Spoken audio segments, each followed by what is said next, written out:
Good morning friends. ಇವತ್ತು ನಾವು ಪ್ರಥಮ BA BComನ 4ನೇ ಪ್ರಬಂಧವಾಗಿರುವಂತಹ ವಿರಾಟ ಪರ್ವವನ್ನು ನೋಡ್ತಾ ಇದ್ದೀವಿ.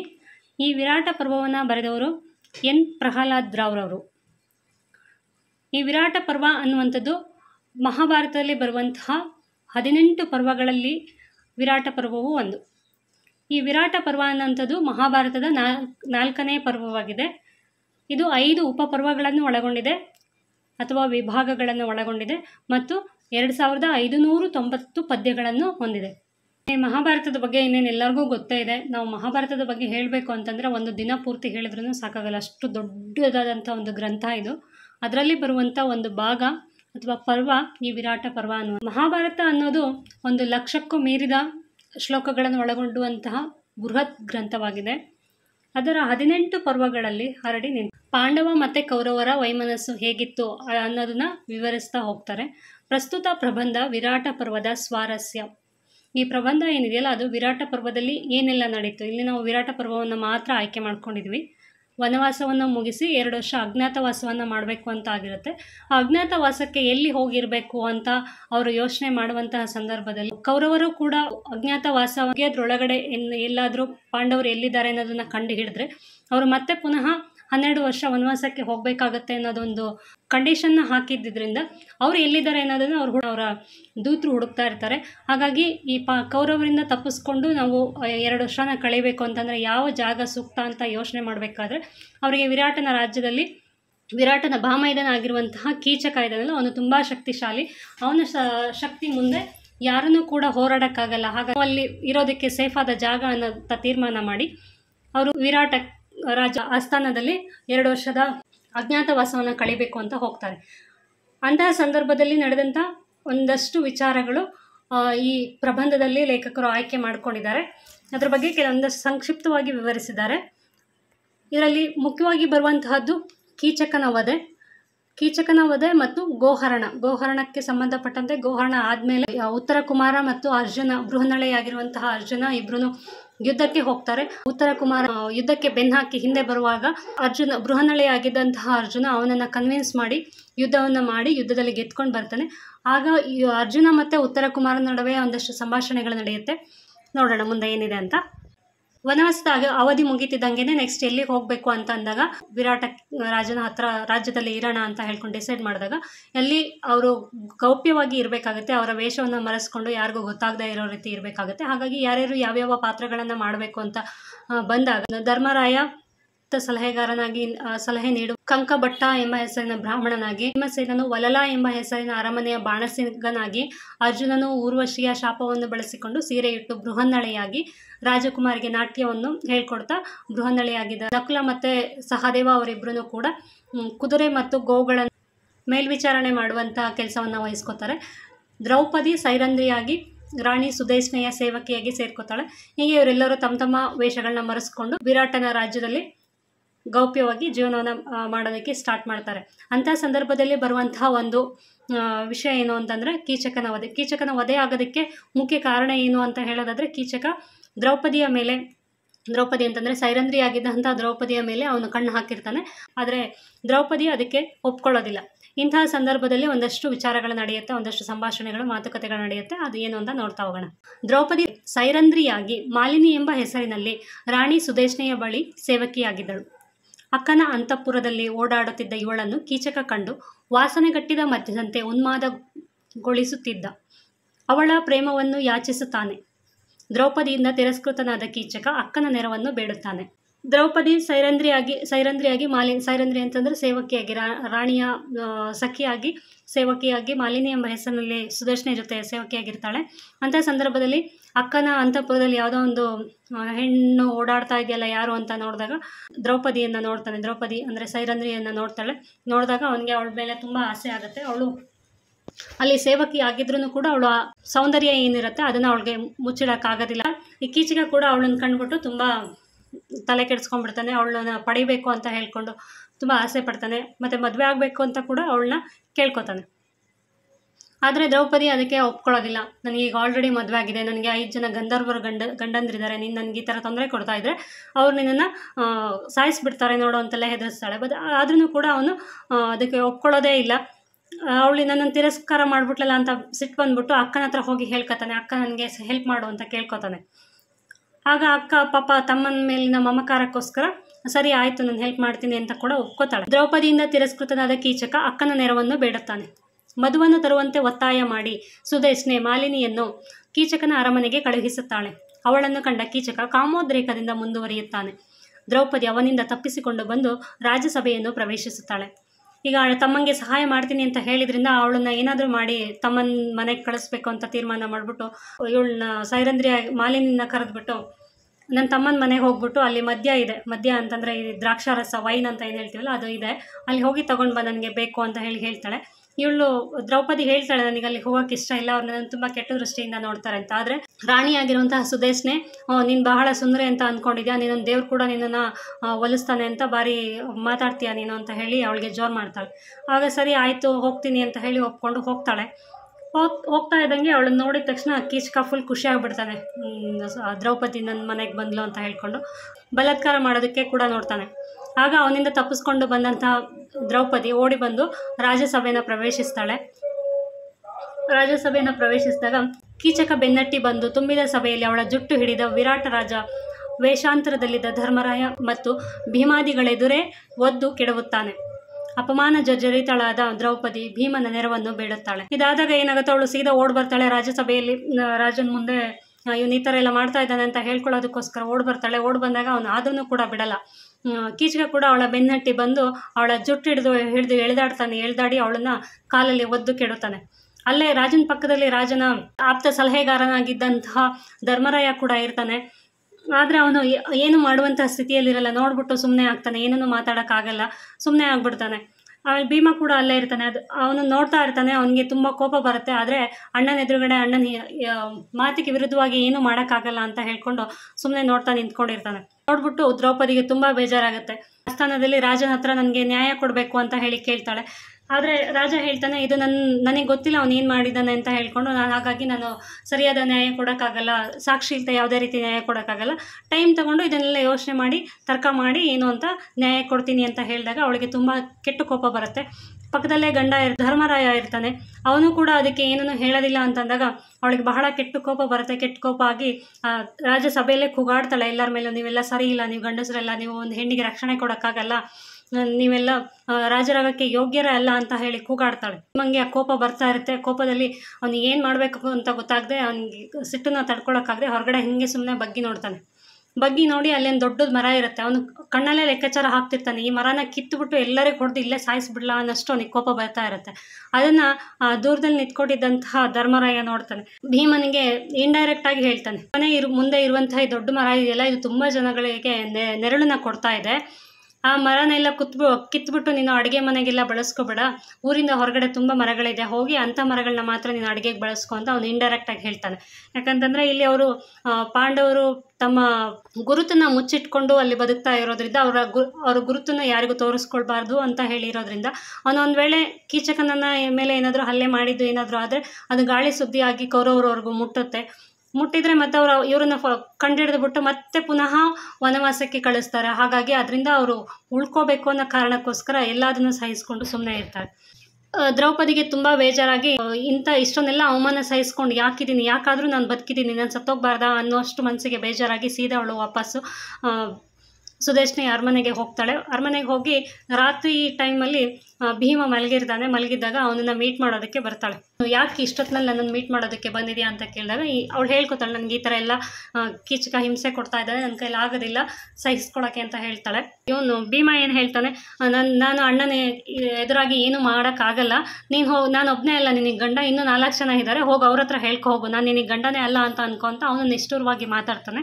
ಅದನ್ನೆಲ್ಲ ಕೇಳಿದಂತಹ ದ್ರೌಪದಿಗೆ ತುಂಬ ಬೇಜಾರಾಗಿ, ಸರಿ ನಾನು ಈ ಥರ ಎಲ್ಲ ಹೇಳಿಸ್ಕೊಂಡು ಇಷ್ಟೆಲ್ಲ ಅವಮಾನ ಮಾಡಿಕೊಂಡು ನಾನು ಬದುಕಿದ್ದೇನು ಪ್ರಯೋಜನ, ನಾನು ವಿಷ ಕೊಡು ಸತ್ತೋಗ್ಬಿಡ್ತೀನಿ ಅಂತ ಹೇಳಿ ಜೋರಾಗಿ ಭೀಮನ ಮೇಲೆ ಬಿದ್ದು ಅಳ್ತಾಳೆ.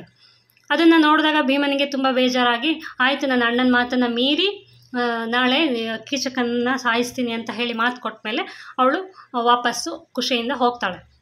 ಮಾರನೇ ದಿನ ಭೀಮ ಹೇಳ್ಕೊಟ್ಟಿರ್ತಾನೆ, ಅದೇ ರೀತಿ ದ್ರೌಪದಿ ಕೂಡ ಅವನನ್ನು ಗೌಪ್ಯವಾಗಿ ನಾಟ್ಯ ಶಾಲೆಗೆ ಬರೋಕ್ಕೆ ಹೇಳಿಬಿಟ್ಟು ಅಲ್ಲಿಗೆ ಭೀಮ ಹೋಗಿ ಅವರಿಬ್ಬರಿಗೂ ಒಂದು ಯುದ್ಧ ನಡೆಯುತ್ತೆ. ಯುದ್ಧ ನಡೆದು ಕೊನೆಗೆ ಕೀಚಕ ಸಾಯ್ತಾನೆ. ಹೋಗ್ಬಿಟ್ಟು ಎಲ್ಲರ ಹತ್ರ ಹೇಳ್ತಾಳೆ, ಗಂಧರ್ವ ದೇವತೆಗಳು ಬಂದು ನನ್ನ ಇವನು ಹಿಂಸೆ ಮಾಡ್ತಿದ್ದದಕ್ಕೆ ಇವನನ್ನು ಸಾಯಿಸಿದ್ರು ಅಂತ ಹೇಳಿ ಎಲ್ಲರ ಹತ್ರ ಹೇಳ್ತಾರೆ. ಆವಾಗ ಕೀಚಕನಿಗೆ 105 ಜನ ಏನೋ ಅಣ್ಣ ತಮ್ಮಂದಿರಿರ್ತಾರೆ, ಸಹೋದರರಿರ್ತಾರೆ. ಅವರಿಗೆ ನಮ್ಮ ಅಣ್ಣನ ಸಾವಿಗೆ ದ್ರೌಪದಿನೇ ಕಾರಣ ಅಂತ ಹೇಳಿ ಅವಳನ್ನು ಹಿಡಿದ್ಬಿಟ್ಟು ಅಣ್ಣನ ಜೊತೆನೇ ಚಿತೆಗೆ ಹಾಕಬೇಕು, ಸುಟ್ಟು ಹಾಕಬೇಕು ಅಂತ ಹೇಳಿ ಅವನ ಕಾಲ ಹತ್ರ ಇವಳನ್ನ ಹಿಡಿದು ಕಟ್ಟಾಕಿ ಸ್ಮಶಾನಕ್ಕೆ ಹೊತ್ಕೊಂಡು ಹೋಗ್ತಾರೆ. ಅವಳನ್ನು ಕೂಡ ಸುಟ್ಟು ಹಾಕಬೇಕು ಅಂತ. ಆಗ ಅವಳು ಕೂಗಾಡಿ ಕಿರ್ಚಾಡ್ತಾ ಇರಬೇಕಾದ್ರೆ ಅದು ಭೀಮಂಗೆ ಕೇಳಿಸುತ್ತೆ. ಮತ್ತೆ ಭೀಮ ಹೋಗಿ ಉಳಿದಂತಹ ಉಪಕೀಚಕರು ಏನಿರ್ತಾರಲ್ಲ 105 ಜನ ಅವ್ರನ್ನೆಲ್ಲ ಸಾಯಿಸ್ಬಿಟ್ಟು ಇವಳನ್ನ ದ್ರೌಪದಿನ ಸೇವ್ ಮಾಡಿಕೊಂಡು ಕರ್ಕೊಂಡು ಬರ್ತಾನೆ. ಇದು ಇಲ್ಲಿಯ ಸಾರಾಂಶ. ಆದರೆ ಅದು ಸಾರಾಂಶಕ್ಕೆ ಸಂಬಂಧಪಟ್ಟಂತೆ ಒಂದಷ್ಟು ಪ್ರಶ್ನೆಗಳು ಬರುತ್ತೆ ನಿಮಗೆ ಇಲ್ಲಿ. ಏನು ಅಂತಂದರೆ, ದ್ರೌಪದಿ ಭೀಮನಲ್ಲಿ ತನ್ನ ನೋವು ಅವಮಾನಗಳನ್ನು ಹೇಳಿಕೊಂಡ ಸಂದರ್ಭ ಅಥವಾ ಭೀಮನನ್ನು ಕುರಿತು ಏನೆಂದು ಜರಿದಳು ಅಂತ ಕೂಡ ಒಂದು ಕ್ವಶನ್ ಬರುತ್ತೆ. ಅದನ್ನೇನೇ ಕೇಳಿದ್ರು ನಿಮಗೆ ಇದನ್ನೇ ಹೇಳಬೇಕಾಗತ್ತೆ. ಅಲ್ಲಿ ಕಲಿಭೀಮನೇ ಶೌರ್ಯ ಧೈರ್ಯವುಳ್ಳ ಗಂಡನು, ಮುಂದೆ ಬರುವ ಹಾನಿ ಕಷ್ಟಗಳನ್ನು ಯೋಚಿಸುತ್ತಾ ಹೆದರಿ ನಿಲ್ಲದೆ ಸಹಾಯಕ್ಕೆ ನಿಲ್ಲುವವನು, ಅತಿ ಅಭಿಮಾನಿ, ಅವಮಾನವನ್ನು ಸಹಿಸದವನು, ಈ ದುಷ್ಟನ ಕಿರುಕುಳ ಎಲ್ಲವನ್ನೂ ಆತನಿಗೆ ಹೇಳುವೆನು. ಬಳಿಕ ಅವನಲ್ಲಿಯೂ ಕೀಚಕನನ್ನು ಎದುರಿಸುವ ಸತ್ವ ಇಲ್ಲದಿದ್ದರೆ ಘೋರತರ ವಿಷವನ್ನು ಕುಡಿವನು ಎಂದು ದ್ರೌಪದಿ ನಿರ್ಧರಿಸಿದಳು. ದ್ರೌಪದಿಗೆ ಏನೇ ಕಷ್ಟಗಳು ಬಂದರೂ ಯಾವುದೇ ಸಂದರ್ಭದಲ್ಲಿ ಸಹಾಯ ಮಾಡ್ತಿದ್ದಂಥವನು ಭೀಮನೇ. ಯಾವಾಗಲೂ ಕೂಡ ಅವಳು ಕಷ್ಟಕ್ಕೆ ಆಗ್ತಿದ್ದು ಭೀಮನೇ. ಹಾಗಾಗಿ ಅವಳಿಗೆ ಭೀಮನ್ ಕಂಡ್ರೆ ಸ್ವಲ್ಪ ಹೆಚ್ಚಿಗೆ ಪ್ರೀತಿ. ಬೇರೆ ಗಂಡಂದ್ರಿಗೆ ಕಂಪೇರ್ ಮಾಡಿದ್ರೆ ಭೀಮನ್ ಕಂಡ್ರೆ ಸ್ವಲ್ಪ ಹೆಚ್ಚಿಗೆ ಪ್ರೀತಿ. ಕೀಚಕ ಕೂಡ ತುಂಬ ಶಕ್ತಿವಂತ. ಕೀಚಕ, ಬಲರಾಮ ಮತ್ತು ಭೀಮರು ಸಮಬಲರ.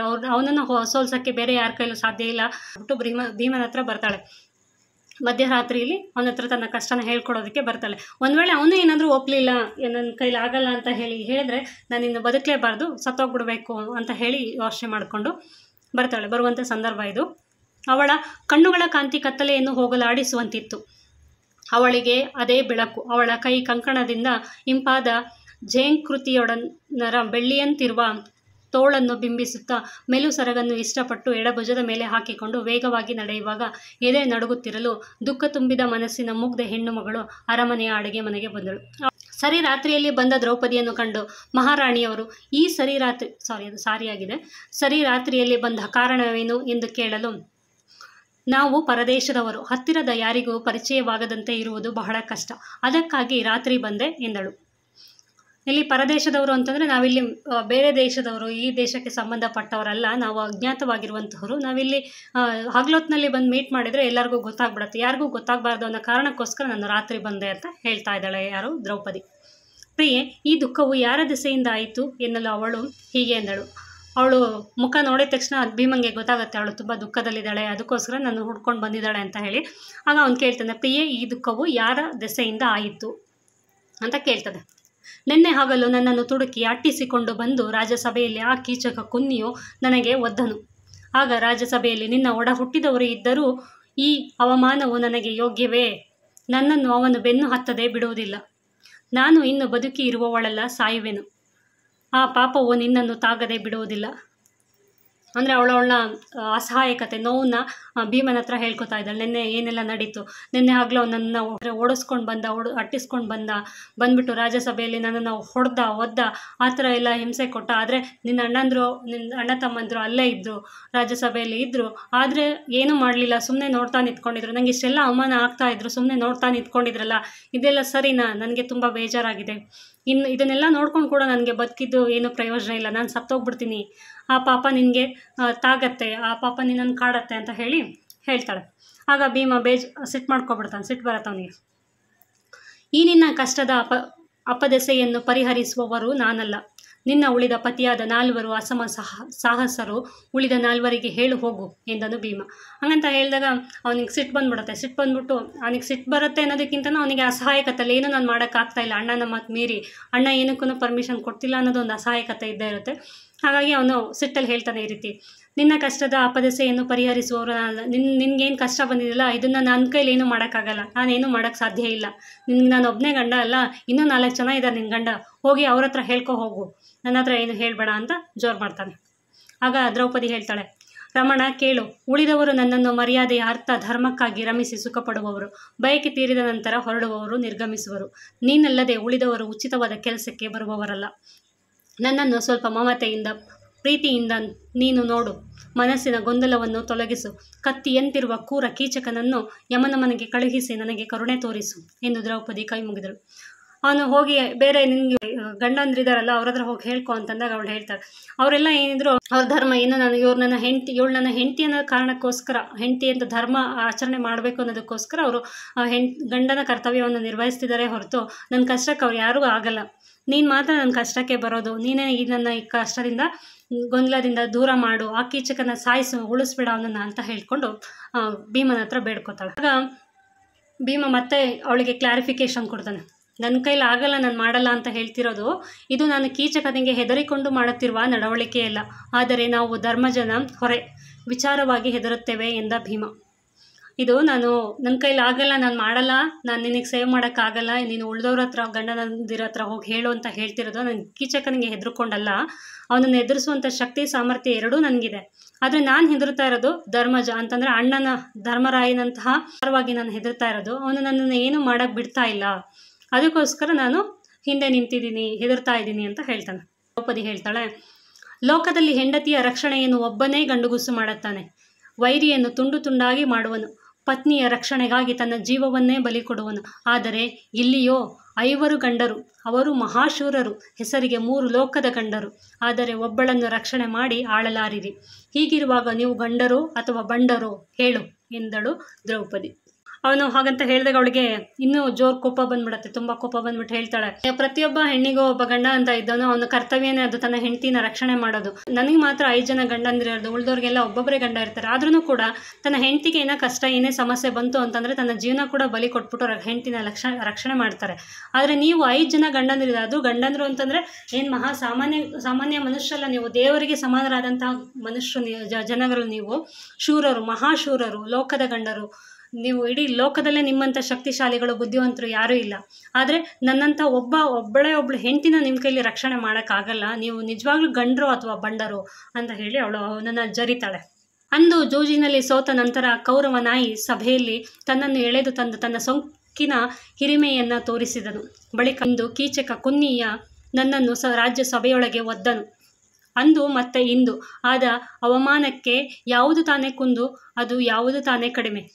ನೀವು ಬಲಾಢ್ಯರು ಎಂದು ಸ್ವಯಂವರದಲ್ಲಿ ಆರಿಸಿ ನಿಮ್ಮ ಮನೆಯನ್ನು ನಾನು ಹೊಕ್ಕರೆ ನೀವು ಮನೆಗೆ ಬಂದ ಹೆಣ್ಣನ್ನು ಕೊಂದಿರಿ ಎಂದಳು ದ್ರೌಪದಿ.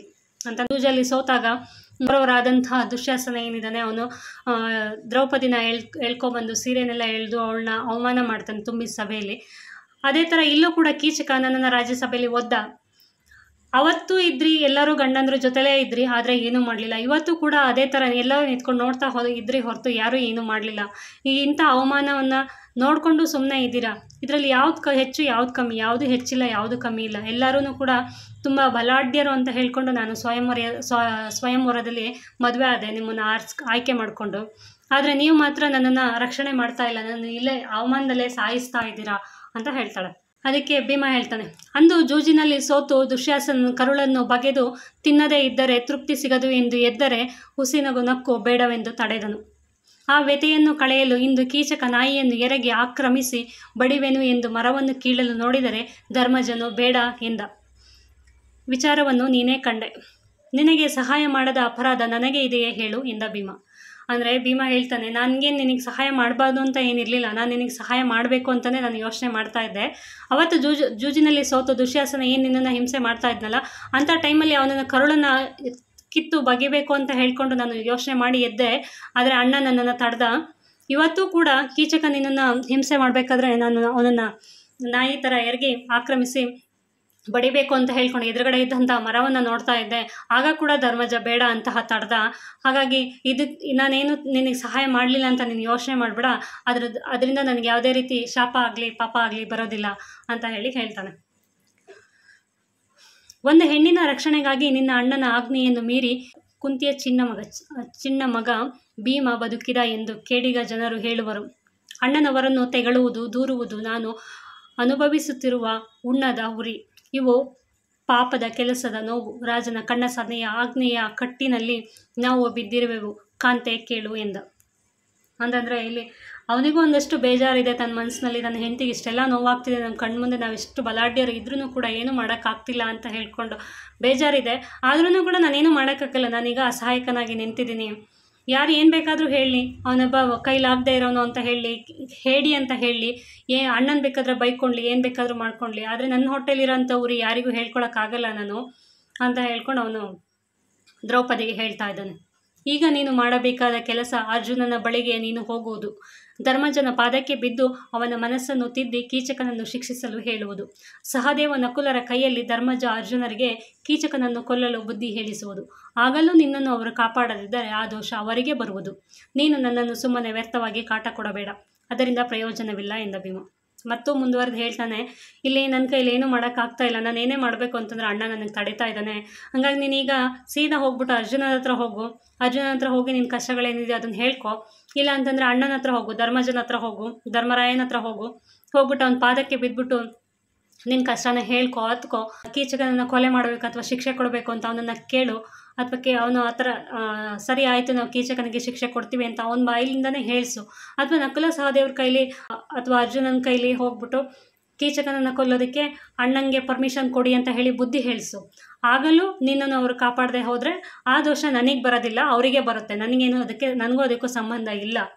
ನೀನು ನನ್ನನ್ನು ವ್ಯರ್ಥವಾಗಿ ಕಾಟ ಕೊಡಬೇಡ, ಹೋಗು ಇಲ್ಲಿಂದ ಅಂತ ಹೇಳಿ ಅವನೇ ಹೇಳ್ತಾನೆ. ದ್ರೌಪದಿ ಭೀಮ ಹೇಳುವುದನ್ನು ಕೇಳುತ್ತಿದ್ದಂತೆ ಅವಳ ಕೊರಳ ಸೆರೆ ನಾಳಗಳು ದುಃಖದಿಂದ ಉಬ್ಬಿ ಗಂಟಲು ಮನೆಗೆ ಒತ್ತಿತು. ಸುಂದರ ಚಂಚಲ ಕಣ್ಣಿನ ಅವಳು ಬಿಕ್ಕಿ ಬಿಕ್ಕಿ ಅಕಟ ಹತ್ತು ಕಣ್ಣೀರಿನಿಂದ ನೆನೆದು ಒದ್ದೆಯಾದಳು.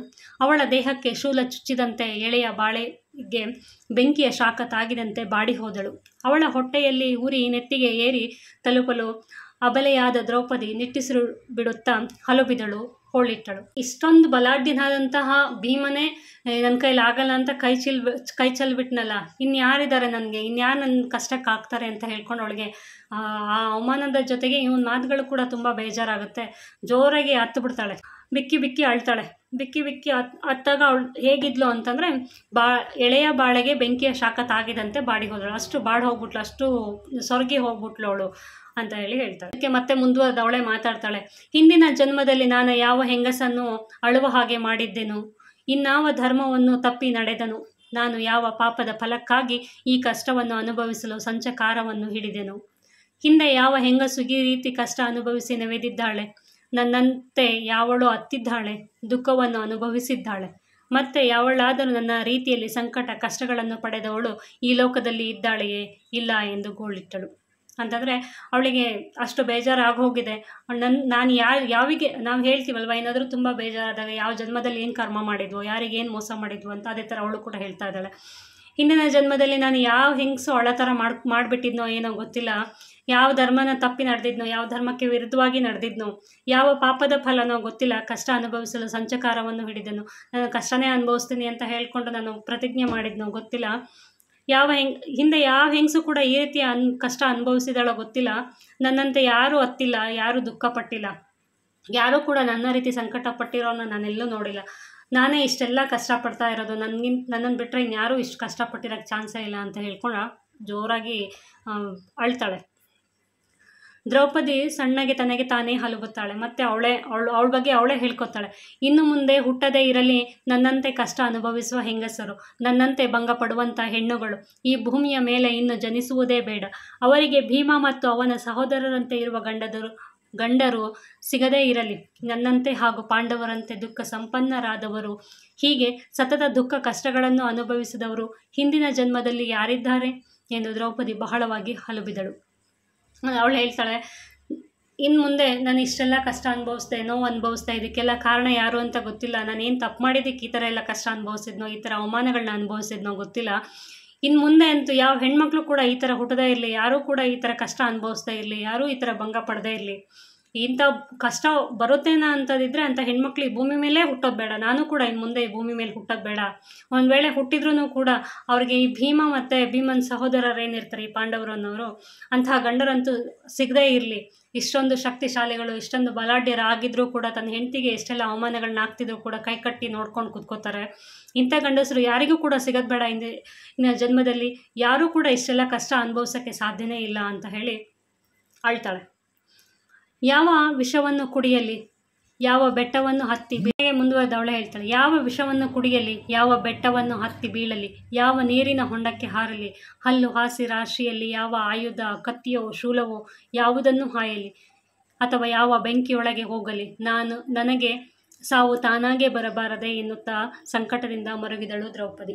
ಇಲ್ಲಿ ಯಾರಿಗೆ ಆದ್ರೂ ತುಂಬ ಕಷ್ಟ ಬಂದಾಗ ನಮ್ಮ ಕೈಲಿ ಸಾಧ್ಯನೇ ಇಲ್ಲ ಅಂತಂದಾಗ ಲಾಸ್ಟಿಗೆ ಯೋಚನೆ ಮಾಡೋದೆ, ನಾವು ಯಾಕೆ ಬದುಕಿದ್ದೀವಪ್ಪ, ಸತ್ತೋಗ್ಬಾರ್ದ, ಹೆಂಗೆ ಸತ್ತೋಗ್ಬಿಡೋಣ, ಏನು ಮಾಡ್ಕೊಂಬಿಡೋಣ ಅಂತ ಒಂದಷ್ಟು ಡಿಪ್ರೆಷನಿಗೆ ಹೋಗ್ತಾರಲ್ಲ, ಅದೇ ಥರ ಇವಳನ್ನು ಕೂಡ ಯಾವ ವಿಷನ ಕುಡಿಲಿ, ಏನು ಮಾಡಿ ಸತ್ತೋಗ್ಲಿ ನಾನು, ಯಾವ ಬೆಟ್ಟದಿಂದ ಹಾರು ಬೀಳಲಿ, ಯಾವ ಬಾವಿಗೆ ಬೀಳಲಿ, ಯಾವ ಹೊಂಡಕ್ಕೆ ಬೀಳಲಿ, ಯಾವ ಕಲ್ಲು ಹಾಸು ರಾಶಿನಲ್ಲಿ ಯಾವ ಆಯುಧ ಇದೆಯೋ, ಯಾವ ಕತ್ತಿ ಇದೆಯೋ, ಯಾವ ಶೂಲ ಇದೆಯೋ, ಯಾವುದಕ್ಕಾದ್ರೂ ಹಾಯಲಿ ಅಂತಂದರೆ ಹಾಕ್ಕೊಂಬಿಡ್ಲಿ, ಚುಚ್ಕೊಂಬಿಡ್ಲಿ, ಯಾವ ಬೆಂಕಿಯೊಳಗೆ ಯಾವುದಾದ್ರೂ ಬೆಂಕಿಯೊಳಗಡೆ ಹಾರ್ಬಿಡ್ಲ ನಾನು ಅಂತ ಎಲ್ಲ ಹೇಳಿ ಯೋಚನೆ ಮಾಡ್ಕೊಂಡು ಇದನ್ನೆಲ್ಲ ಮಾಡ್ಕೊಳಕ್ಕಿಂತ ನನಗೆ ಈಗಲೇ ಸಾವು ಬರಬಾರ್ದಾ, ನಾನು ಈಗೀಗಲೇ ತಾನಾಗೆ ತಾನು ಸಾವು ಬಂದು ಸತ್ತೋಗ್ಬಾರ್ದಾ ನಾನು ಅಂತ ಹೇಳ್ತಾಳೆ.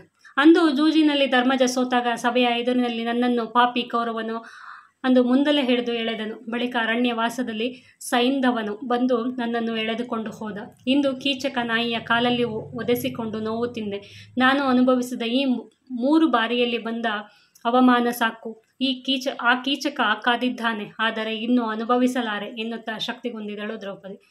ಒಂದೇ ರೀತಿ ಅವಮಾನಗಳು ಮೇಲಿಂದ ಮೇಲೆ ಆದಾಗ ಒಂದು ಕಾನ್ಫಿಡೆನ್ಸ್ ಏನಿದೆ ಅದು ಕಳೆದೋಗೋದು ಸಹಜ. ಅದೇ ರೀತಿ ಅವಳಿಗೂ ಕೂಡ ಈಗ ಆಲ್ರೆಡಿ ಮೂರು ಸತಿ ಆಗಿದೆ ಅವಮಾನ ಇದೆ, ಒಂದೇ ರೀತಿ ಅವಮಾನಗಳು 3 ಸತಿ ಆಗಿದೆ. ಹಾಗಾಗಿ ಇನ್ನು ಮುಂದೆ ನನ್ನ ಕೈಲಿ ಇದನ್ನು ಸಾಧ್ಯನೇ ಇಲ್ಲ ಅನುಭವಿಸೋಕ್ಕೆ, ನಾನು ಸತ್ತೋಗ್ಬಿಡ್ತೀನಿ, ಇಲ್ಲ ಅಂತಂದರೆ ಆ ಕೀಚಕ ಸಾಯಬೇಕು, 2ರಲ್ಲಿ ಯಾವುದಾದ್ರೂ ಒಂದು ಆಗಬೇಕು ಅಂತ ಹೇಳಿ ಅವಳು ಭೀಮನ ಹತ್ರ ಹೇಳ್ಕೊತಾಳೆ.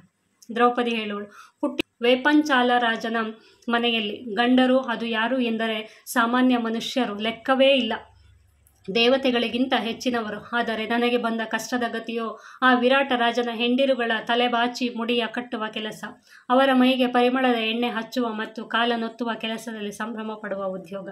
ದ್ರೌಪದಿ ಹೇಳ್ಕೊತಾಳೆ, ಇಲ್ಲಿವರೆಗೂ ಅವಳ ಮನಸ್ಸಲ್ಲಿ ಏನೆಲ್ಲ ನೋವಿತ್ತಲ್ಲ, ಫ್ರಸ್ಟ್ರೇಷನ್ ಎಲ್ಲ ಹೊರಗಡೆ ಹಾಕ್ತಾ ಇದ್ದಾಳೆ.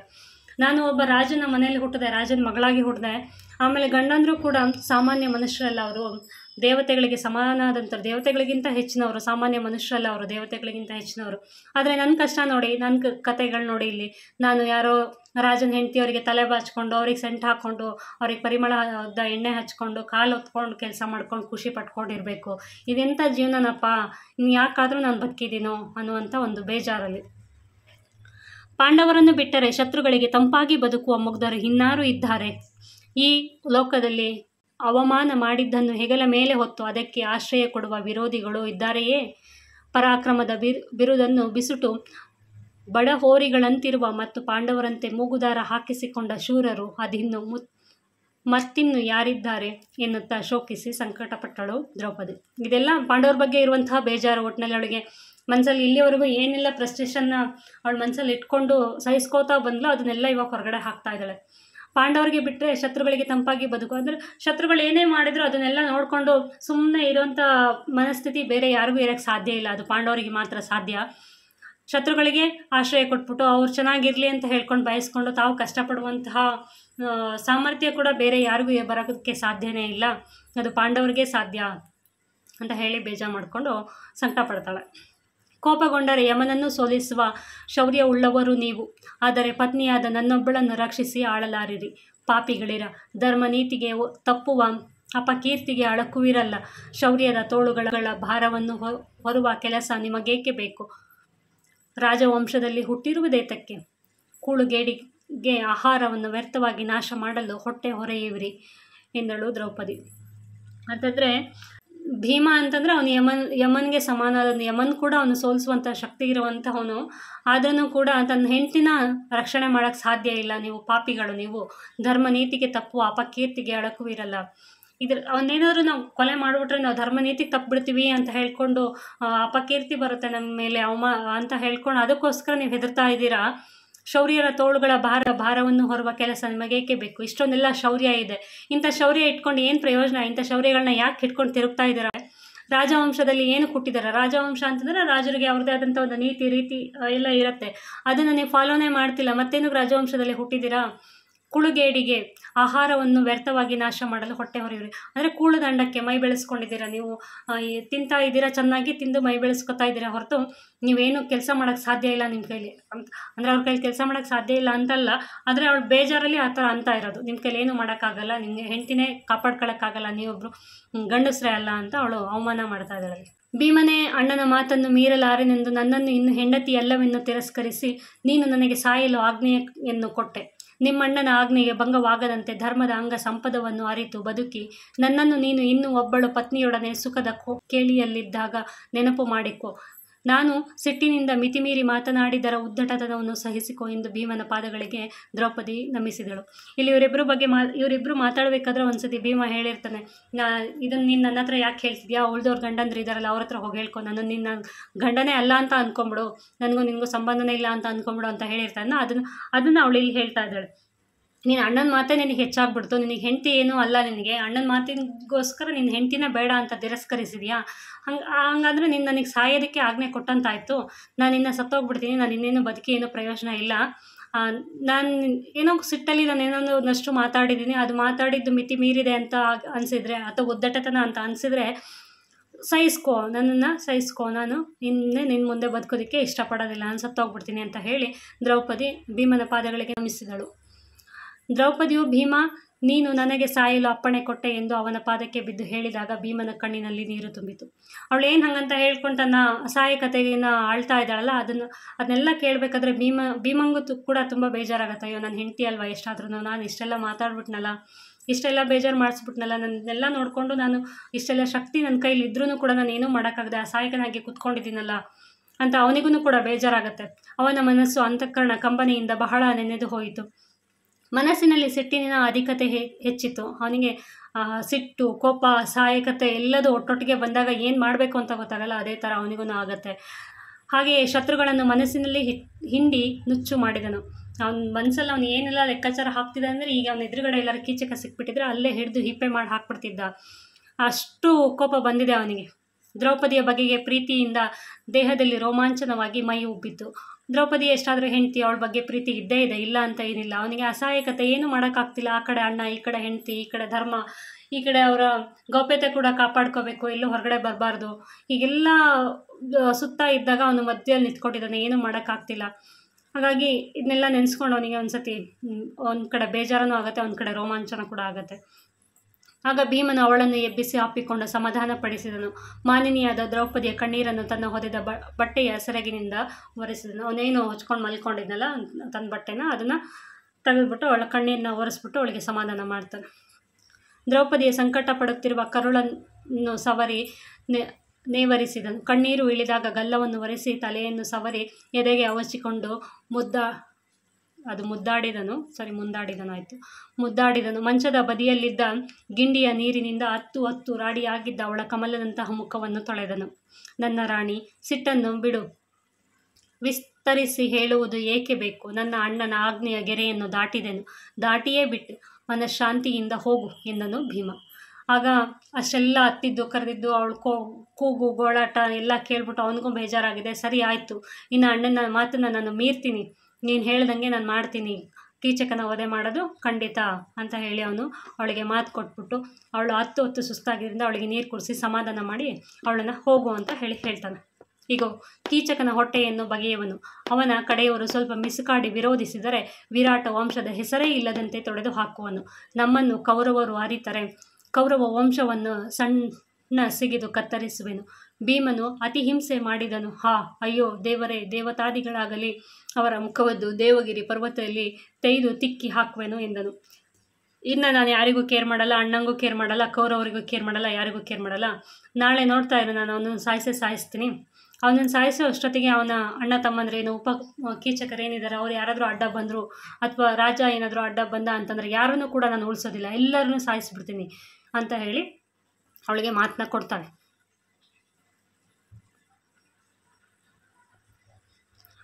ಇಷ್ಟೆಲ್ಲ ಹೇಳಿದ್ಮೇಲೆ ಅದನ್ನೆಲ್ಲ ಕೇಳ್ಕೊಂಡು ದ್ರೌಪದಿಗೆ ಸಮಾಧಾನ ಆಯಿತು. ಆದಮೇಲೆ ಅವಳು ಖುಷಿಯಿಂದ ಹೋಗ್ತಾಳೆ. ಆಯಿತು, ಸರಿ ಆಯ್ತು, ನಾಳೆ ನೆಕ್ಸ್ಟ್ ಏನು ಮಾಡಬೇಕು ಅಂತಂದಾಗ ಅವನನ್ನು ಗೌಪ್ಯವಾಗಿ ನಾಟ್ಯ ಶಾಲೆಗೆ ಬರೋದಕ್ಕೆ ಹೇಳಿ ನಾನು ಅವನ ಕಥೆನ ಮುಗಿಸ್ತೀನಿ ಅಂತ ಹೇಳಿದಾಗ ಅಲ್ಲಿಗೆ ದ್ರೌಪದಿಗೆ ಸಮಾಧಾನ ಆಗುತ್ತೆ, ಖುಷಿಯಿಂದ ವಾಪಸ್ ಹೋಗ್ತಾಳೆ. ಇದಿಷ್ಟು ಒಂದು ಪ್ರಶ್ನೆಗೆ ಸಂಬಂಧಪಟ್ಟಂತಹ ವಿಚಾರಗಳು ಇಲ್ಲಿ ತುಂಬ ಲೆಂತಿ ಆಗಿದೆ. ಇನ್ನೂ ಒಂದು ವಿಚಾರ ಬರುತ್ತೆ ಇದರಲ್ಲಿ, ಉತ್ತರ ಕುಮಾರ ಮತ್ತು ಅರ್ಜುನನಿಗೆ ಸಂಬಂಧಪಟ್ಟಿದ್ದು. ಅದು ಇನ್ನೊಂದು ಭಾಗದಲ್ಲಿ ಹಾಕ್ತೀನಿ, ಯಾಕಂತಂದರೆ ಈಗ ಆಲ್ರೆಡಿ ವಿಡಿಯೋ ಲೆಂತಿ ಆಗಿದೆ. ಇನ್ನೂ ಅದನ್ನು ಹಾಕ್ತಾ ಹೋದರೆ ತುಂಬ ದೊಡ್ಡದಾಗುತ್ತೆ. ಅದಕ್ಕೋಸ್ಕರ ನೆಕ್ಸ್ಟ್ ವಿಡಿಯೋದಲ್ಲಿ ಅದನ್ನು ಹಾಕ್ತೀನಿ. Thank you for watching.